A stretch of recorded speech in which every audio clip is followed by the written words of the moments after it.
सुबह का आगाज़ अगर घर के कामों से शुरू हुआ तो पता भी नहीं चलता कि कब सुबह हुई और कब दोपहर हुई। तो लीजिए जनाब, ये है मेरी छत जो कि हम लोग रात को इधर छत पे सोए थे। दरअसल जब गेस्ट आते हैं तो फिर हमें इधर ऊपर ही हम सो जाते हैं, नीचे जगह कम होती है। सो मैं सुबह उठी, मैंने नमाज़ पढ़ी, नमाज़ पढ़ के अल्लाह का शुक्र अदा किया कि अल्लाह ताला ने एक दफ़ा फिर एक नई सुबह दिखाई। तो व्लॉग स्टार्ट करते हैं। अस्सलाम वालेकुम, क्या हाल है, कैसे हैं आप सब लोग। मैं उम्मीद करती हूँ आप सब लोग ईमान की बेहतरीन हालतों में होंगे और अल्हम्दुलिल्लाह मैं भी ठीक हूँ।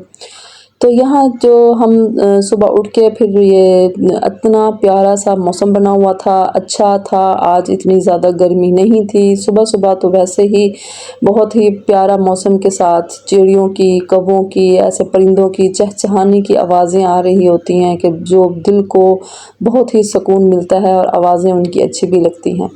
तो लीजिए अब हम अपना काम स्टार्ट करते हैं। तो ये सबसे पहले मैंने अपनी जो चारपाई थी उसकी सेटिंग की, क्योंकि यहाँ से ही मेरा काम स्टार्ट होता है। अगर मैं इसको भूल जाऊँ तो फिर मेरा काम जो है सारा दिन याद नहीं आएगा। ये ऊपर धूप की वजह से ऐसे जलती रहती चारपाई, तो मैंने कहा कि साथ साथ इसी को भी कंप्लीट कर लूँ, इसको इसकी जगह पे सेट करूँ।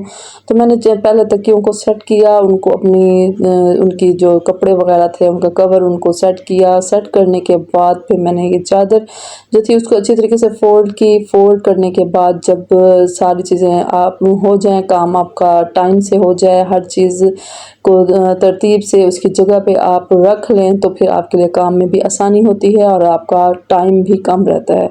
तो ये मैंने अपना बिस्तर वगैरह फ़ोल्ड कर लिया, इसको मैं रखने के लिए रख के आ गई। फिर मैंने ये चारपाई उठाई, चारपाई उठा के उसको भी साइड पे रख लिया और साथ में ये चेयर थी, इस पे जो है रात को सोते हुए इस पे मोबाइल जैसे कि पानी वाली बोतल ये चीज़ें रखते होते हैं, तो उसको भी मैं अपनी जगह पे रख आई। फिर मुझे मैंने जब क्यारी में देखा तो ये मेरी मिर्चों की पनीरी भी ज़रा-ज़रा सी उग रही थी और साथ में ही ये आम का दरख्त जो था, जो पौधा लगाया हुआ था, जो आम की वो गुठली होती है वो इधर ज़मीन में लगा दी थी, तो उसकी वजह से इतना प्यारा सा ये पौधा निकल आया। तो मैंने सोचा कि इसका भी ज़रा क्लिप ले लूँ ताकि आपको दिखाऊँ। फिर मैं नीचे गई, नीचे जाते हुए फिर मैंने सोच रही थी कि मैं पहले जाके अपने क्या-क्या काम करूँ। जैसे प्लानिंग करते हैं तो वो ज़्यादा ही बेहतर हो जाता है।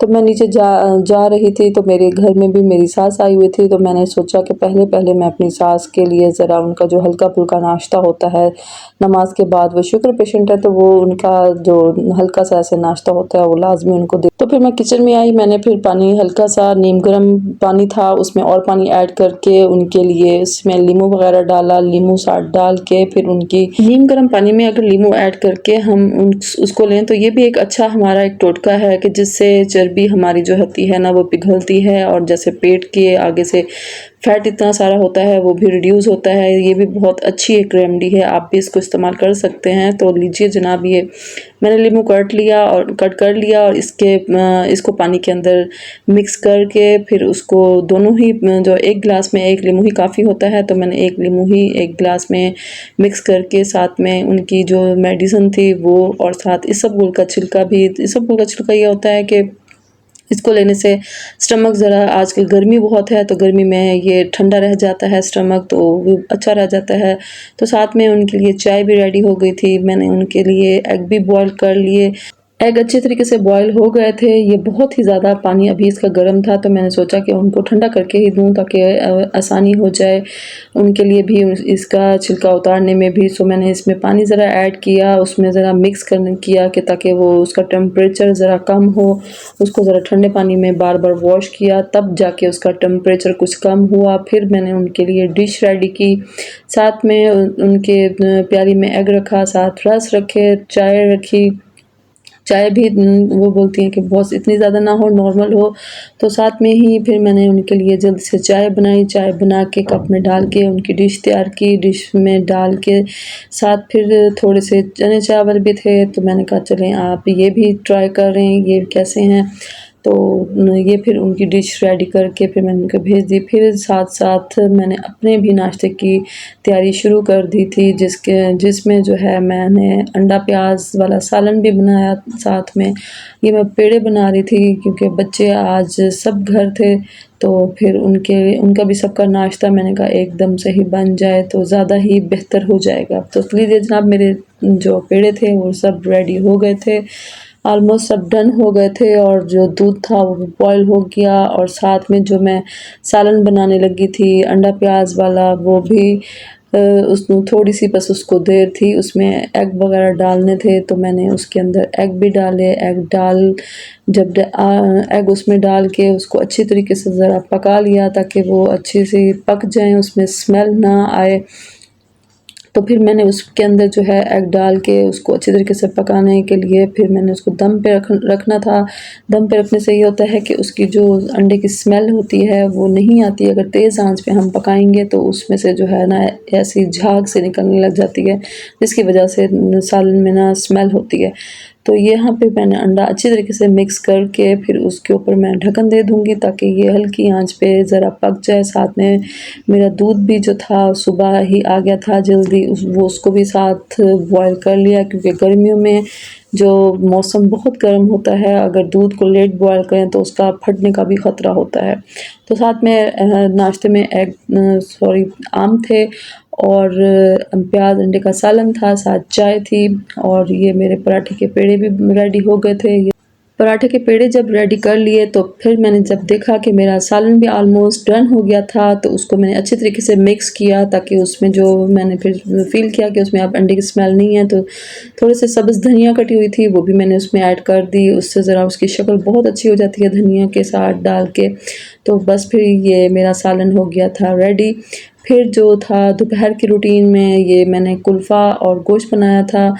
तो आप मुझे कमेंट में बताइएगा कि कुल्फ़ा आप किसको कहते हैं? हम तो इसको कुल्फ़ा बोलते हैं, अक्सर लोग और भी कुछ बोलते होते हैं। तो ये दोपहर की रूटीन में ये भी था कि मैंने जो है दोपहर का भी सालन साथ में बना लिया था। ये कुल्फ़ा गोश्त भी बहुत मज़े का बनता है, इसमें सब्ज़ी के साथ जब गोश्त मिक्स करके बनाओ तो बहुत ही अच्छा इसका टेस्ट होता है।